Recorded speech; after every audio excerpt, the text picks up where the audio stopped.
Саламатсыңар балдар.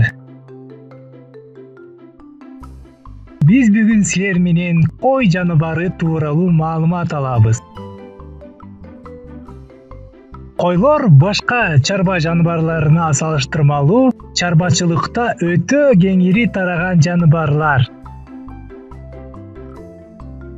Дүйнө жүзү боюнча 1 миллиард баш кой бар.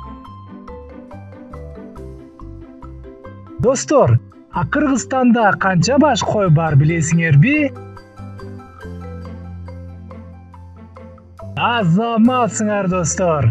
Тагыраак айтканда 6 миллион 777 миң 75 баш кой бар.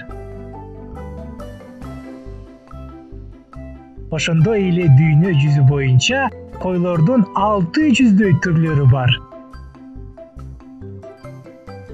Алардын эң кызыктуулары мына булар болуп саналат. Texel деген породадагы эң кымбат кой Шотландияда 378 миң долларга сатылган. Койлордун орточо жашоо узактыгы 10-12 жылды түзөт.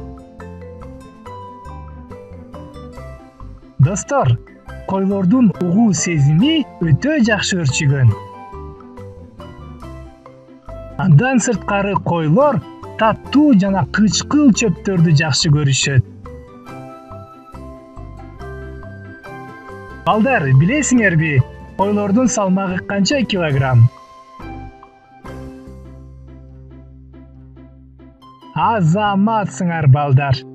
Туура айтасыңар. Ургаачы койдун салмагы 100 килограммга барабар. Ал эми кочкордуку 160 килограммга чейин жетет. Туура балдар.